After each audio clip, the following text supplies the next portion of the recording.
오늘 영상은 재물운이 막힌 것 같은 분들이 꼭 보셔야 합니다. 여러분, 요즘 장사하시는 분들 정말 많이 힘드시죠? 부동산 계약도 잘 안 되고 돈도 잘 안 들어오고 영업하시는 분들도 실적이 안 나와서 고민이 많으실 겁니다. 이런 분들은 오늘 방송을 보시면 도움이 많이 되겠습니다. 혹시 우리 집안에 돈이 새나가는 원인이 있다면 어떠시겠어요? 그것부터 잡아야 하지 않을까요? 과연 우리 집은 운이 들어오는 집일까요? 아니면 운이 새어나가는 집일까요? 지금부터 함께 확인해 보시죠.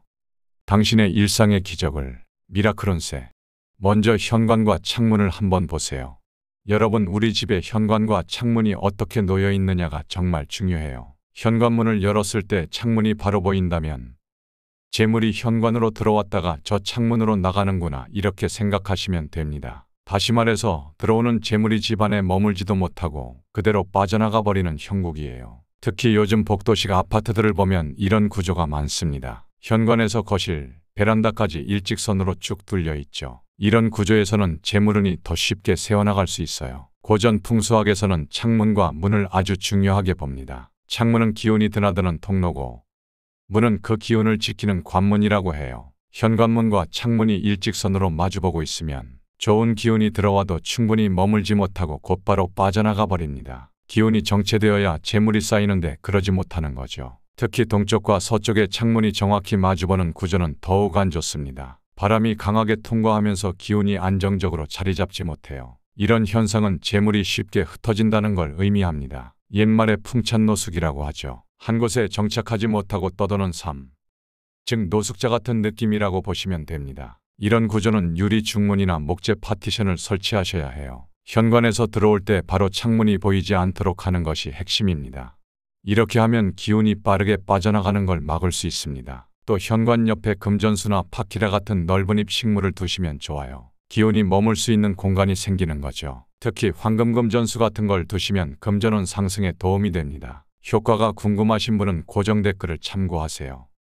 두 번째로 현관과 화장실 문도 확인해 보세요. 여러분, 현관과 화장실 문이 일직선으로 마주보는 구조도 재물운에 아주 치명적입니다. 풍수에서는 이런 구조를 수기유출이라고 하는데요. 쉽게 말씀드리면 돈이 물처럼 그대로 빠져나가 버린다는 뜻입니다. 풍수학에서 물은 재물을 상징합니다. 화장실은 물이 빠져나가는 공간이에요. 그러니까 현관과 화장실이 마주보고 있으면 들어오는 재물이 화장실로 다 빠져나가 버리는 거죠. 특히 북서쪽에 화장실이 있는 구조는 더욱 안 좋습니다. 겨울철 찬 기운과 만나서 더 안 좋은 영향을 주는 거예요. 북서 방향은 집안의 가장이 머무는 자리입니다. 이 방향에 화장실이 있으면 재물운도 나쁘지만 가장의 건강과 운세에도 좋지 않은 영향을 미칠 수 있어요. 또 거실에서 화장실 세면대가 바로 보이는 구조도 좋지 않습니다. 이렇게 수전이 노출되어 있으면 돈이 드러나 있다고 보면 됩니다. 재물운은 숨겨져 있을 때 더 강해지는데 세면대가 밖에서 보이면 돈의 흐름이 불안정해지고 자꾸 새어나가게 됩니다.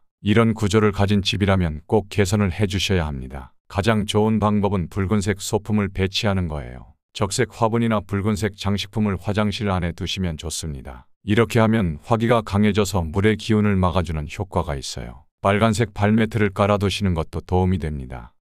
세 번째로 방 안의 옷장 위치도 확인해 보세요. 여러분, 옷장이 어떻게 배치되어 있느냐도 재물운에 중요합니다. 옷장이나 붙박이장은 단순히 물건만 넣는 공간이 아니에요. 집안의 기운을 담아두는 아주 중요한 역할을 합니다. 특히 옷장문을 열었을 때 창문이 바로 보이는 구조는 아주 좋지 않습니다. 이건 마치 금고를 활짝 열어둔 것과 같아요. 재물이 그대로 밖으로 새어나가 버리는 거죠. 이런 구조를 가진 집이라면 옷장을 옮기거나 붙박이장이면 문 안쪽에 둥근 거울을 달아두세요. 날카로운 모서리가 없는 둥근 거울이어야 합니다. 이렇게 하면 기운이 반사되어서 재물이 밖으로 빠져나가는 걸 막아줘요. 또 천장까지 닿는 큰 붙박이장도 문제가 될 수 있습니다. 이런 장은 에너지 블랙홀이 되어서 집안의 좋은 기운을 다 빨아들여 버려요. 특히 침실 북쪽 벽에 이런 큰 장이 있으면 더 안 좋습니다. 재물운이 자라나는 걸 방해하는 형상이 되거든요. 이런 경우에는 장 위쪽 30% 정도는 개방형 선반으로 바꿔주세요. 기운이 순환할 수 있는 공간을 만들어주는 거예요. 또 옷장 안에 조명을 달아주시거나 밝은 색으로 안쪽을 꾸며주시면 좋습니다. 답답한 기운이 줄어들고 재물운이 잘 흐르게 되죠. 풍수적으로 좋은 붙박이장을 만들려면 이렇게 하시면 됩니다. 창문과 일직선이 되지 않게 배치하시고 거울로 기운이 새는 걸 막아주세요. 수납 공간도 너무 꽉 막히지 않게 해주시고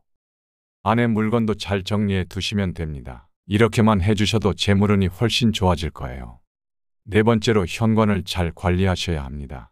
여러분, 현관은 집으로 들어오는 모든 기운의 첫 관문입니다. 그만큼 풍수에서는 아주 중요한 자리예요. 근데 현관 양쪽에 거울이 마주보고 있는 구조는 풍수적으로 아주 좋지 않습니다. 재물운이 안정되지 못하고 자꾸만 흩어져 버리는 형국이에요. 거울은 기운을 반사하는 성질이 있습니다. 현관으로 들어오는 좋은 기운이 거울에 부딪혀서 안으로 들어가지도 못하고 흩어져 버리는 거죠. 양쪽 거울이 서로 마주보고 있으면 기운이 계속 튕겨나가면서 안정을 못 찾아요. 현관은 좋은 기운을 부드럽게 안으로 들여야 하는데 이런 구조는 기운을 혼란스럽게 만듭니다. 이렇게 되면 집안 분위기도 산만해질 수 있어요. 재물운도 안정되지 못하고 자꾸 새어나가 버립니다. 이런 집이라면 거울은 한쪽에만 두시는 게 좋습니다. 현관에 거울을 꼭 두고 싶으시다면 한쪽 벽면에만 설치하세요. 이미 큰 거울이 양쪽에 있다면 한쪽은 천이나 장식품으로 반 정도 가려주세요. 이렇게 하면 기운이 너무 많이 흩어지는 걸 막을 수 있습니다. 또 현관문 정면에는 절대로 거울을 두시면 안 됩니다. 들어오는 좋은 기운을 그대로 되돌려 보내버리는 형국이 되거든요. 그리고 거울을 고르실 때는 무조건 둥근 형태를 선택하세요. 날카로운 모서리가 없는 둥근 거울이 기운을 부드럽게 흐르게 해줘요.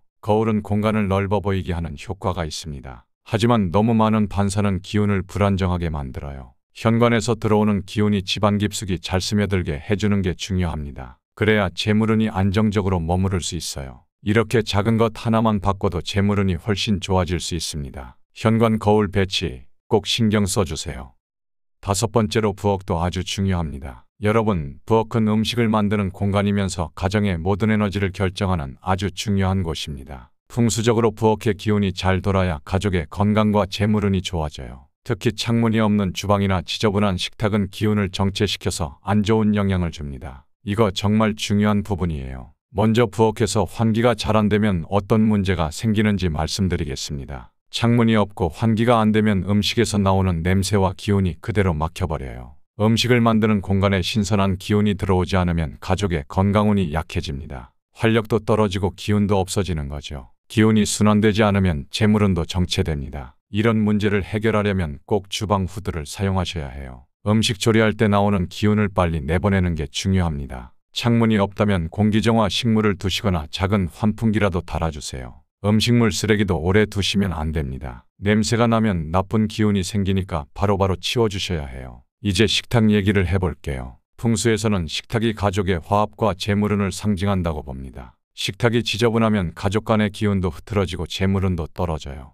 식탁 위에 물건이 너무 많으면 여러 문제가 생깁니다. 기운이 정리가 안 되니까 가족 화합도 안 되고 음식의 기운도 혼탁해져서 건강운과 재물운이 약해져요. 돈 모으는 에너지도 약해지고 지출만 자꾸 늘어나게 됩니다. 이런 걸 막으려면 식탁은 항상 깨끗하게 유지하셔야 해요. 특히 식사 시간 아닐 때는 깨끗하게 치워두시고 밝은 색의 식기나 테이블 매트를 사용하시면 좋습니다. 흰색이나 베이지, 연한 노란색 같은 따뜻한 색이 기운을 활성화시켜줘요. 식탁 가운데 작은 식물이나 과일 바구니를 두시는 것도 좋습니다. 자연의 기운을 받아들여서 건강운과 재물운이 좋아져요. 부엌 풍수의 가장 중요한 건 공기순환입니다. 환기 잘하고 정리정돈 잘하는 게 기본이에요. 재물운을 키우고 싶으시면 식탁부터 깔끔하게 관리하세요. 불필요한 물건 치우시고 항상 깨끗하게 유지하시는 게 중요합니다. 또 음식이 신선한 기운을 머금을 수 있게 관리하셔야 해요. 그래야 건강운도 좋아지고 재물운도 좋아지는 거죠. 그럼 마지막으로 재물이 새어나가는 걸 막는 방법만 간략히 설명드리겠습니다. 먼저 현관문과 창문이 일직선으로 연결된 집 구조에 대해 말씀드리겠습니다. 이런 구조는 중문이나 목재 파티션을 설치하셔야 해요. 이렇게 하면 기운이 빠르게 빠져나가는 걸 막을 수 있습니다. 또 현관 옆에 금전수나 파키라 같은 넓은 입식물을 두시면 좋아요. 기운이 머물 수 있는 공간이 생기는 거죠. 현관과 화장실이 일직선인 구조도 문제가 됩니다. 이런 경우엔 반투명 아크릴 칸막이를 설치해서 화장실이 직접 보이지 않게 해주세요. 화장실 안에는 붉은색 화분이나 장식품을 두시면 좋습니다. 화기가 강해져서 물의 기운이 너무 세지는 걸 막아줘요. 창문과 붙박이장이 일직선으로 연결된 구조도 좋지 않습니다. 이럴 땐 붙박이장 문 안쪽에 둥근 거울을 달아주세요. 기운이 반사돼서 밖으로 새어나가는 걸 막아줍니다. 현관 양쪽에 거울을 두시면 안 됩니다. 거울은 한쪽에만 두시고 현관문 정면에는 절대 거울을 두시면 안 돼요. 들어오는 좋은 기운을 다 되돌려 보내버리거든요. 부엌 환기도 아주 중요합니다. 음식할 때는 꼭 후드를 켜주세요. 기운이 정체되면 안 됩니다. 음식물 쓰레기는 바로바로 치워주시고 주방용품은 밝은 색을 쓰시면 좋아요. 흰색이나 베이지, 연한 노란색 같은 따뜻한 색이 기운을 활성화시켜줍니다. 이렇게 정리하면 중문이나 파티션으로 기운이 빠져나가는 걸 막고 거울은 최소한으로 써서 재물운을 지키고 부엌과 화장실 기운을 잘 조절해서 건강운과 재물운을 높이는 거예요. 불필요한 물건은 다 치우시고 밝은 색이나 자연적인 요소를 활용하시면 기운이 활성화됩니다. 지금까지 제가 설명한 내용을 우리 전통 한옥의 구조와 비교해 보시면 그 원리를 잘 이해하실 겁니다. 자, 한옥이 단순히 멋으로 디귿자형 구조를 갖춘 게 아닙니다. 이건 철저하게 집안의 기운을 고려한 설계죠. 디귿자형 구조는 중심에 마당을 두고 그 마당을 감싸는 형태입니다. 이게 왜 중요하냐면요. 마당이 에너지를 모으는 중심 역할을 하기 때문이에요. 쉽게 말해서 바람이 한 번에 훅 빠져나가는 게 아니라 안에서 돌고 돌면서 머물도록 설계된 거죠. 물리학에서 말하는 와류현상이랑 비슷해요. 기운이 한 곳에서 멈추지 않고 자연스럽게 흐르면서 순환되도록 하는 겁니다. 집안의 기운이 안정적으로 자리 잡을 수 있도록 만드는 핵심적인 구조예요. 그리고 마당의 흙바닥도 단순한 마당이 아닙니다. 흙이 습도를 조절해주면서 여름에는 시원하게, 겨울에는 훈훈하게 유지하는 역할을 해요. 그러니까 이게 그저 전통적인 미관상의 요소가 아니라 실질적으로 건강과 환경까지 고려한 설계라는 겁니다. 방의 배치도 다 이유가 있죠. 안방은 서쪽에 둡니다. 왜 그럴까요? 해가 지는 방향이라 기운이 잦아드는 자리예요. 이곳이 가장 안정적인 기운을 가지기 때문에 집주인의 공간으로 배정된 겁니다. 명리학적으로도 하루의 마무리를 짓는 서쪽은 깊은 사고와 권위를 상징해요. 부엌은 동쪽에 둡니다. 해가 뜨면서 하루가 시작되는 자리, 즉 양기가 강하게 들어오는 방향이죠. 이곳에서 불을 지피고 음식을 준비하면서 하루를 시작하는 건 집안의 생기를 불어넣는 역할을 합니다. 대문은 남쪽을 향하지만 중요한 게 있어요. 절대 직선으로 배치하지 않는다는 겁니다. 대문이 직선으로 나 있으면 바깥에 강한 기운이 집안으로 한꺼번에 밀려 들어오는데 이게 집안 기운을 흩트려 놓을 수 있어요. 그래서 일부러 약간 틀어서 배치하는 거죠. 이 배치 원칙은 줄의 고공기에 나오는 전조후실 개념과도 맞아떨어집니다. 앞쪽은 공적인 공간, 뒤쪽은 사적인 공간으로 나누면서 효율성과 기운의 균형을 동시에 맞춘 거예요. 이런 걸 보면 한옥이 단순한 주거 공간이 아니라 철저한 기운 조절과 삶의 원리를 담은 지혜로운 공간 설계라는 걸 알 수 있습니다. 요즘도 집을 지을 때 이런 원리를 잘 활용하면 가족들의 건강과 재물운까지도 긍정적인 영향을 받을 수 있어요. 중요한 건 공간을 어떻게 쓰느냐에 따라 기운이 달라진다는 겁니다. 마지막으로 여러분, 풍수학이라는 게 참 신기한 겁니다. 여러분들 생각하시는 것처럼 그냥 집 꾸미는 게 아닙니다. 우리 주변에는 도도히 기운이 흐르고 있어요. 이 기운을 어떻게 활용하느냐에 따라서 우리 삶이 많이 달라질 수 있습니다. 건강도 좋아지고 재물도 들어오고 대인관계도 좋아질 수 있어요. 예전에는 산과 물의 방향을 많이 봤습니다. 근데 요즘은 달라졌어요. 아파트나 주택 실내 구조가 더 중요해졌습니다. 특히 재물이 들어오고 나가는 기운. 이게 정말 중요해요. 재물운이라는 게 여러분, 집이 어디 있고 어떻게 배치되어 있느냐에 따라 크게 달라집니다. 좋은 기운이 모이는 집은 돈이 모이고 나쁜 기운이 있는 집은 돈이 새나가는 거지요. 그래서 재물이 모이는 집을 만들려면 기운이 잘 흐를 수 있게 해야 됩니다. 꼭 값비싼 풍수 인테리어를 하라는 게 아니에요. 기본적인 것만 지켜도 기운이 많이 달라집니다. 이렇게 집안의 기운을 확 바꿀 수 있는 풍수 아이템이 궁금하시면 고정 댓글을 참고해 주세요.